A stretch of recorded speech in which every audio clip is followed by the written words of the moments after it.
I'm trying so hard to not show this person's face, but look at it.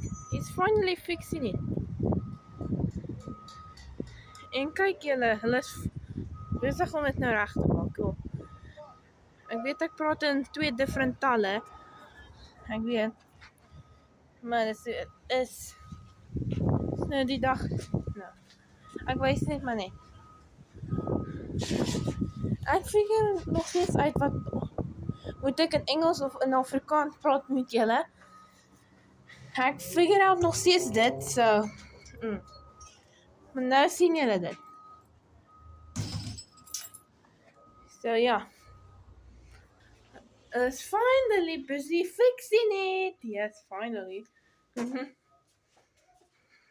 So about it. Okay, bye.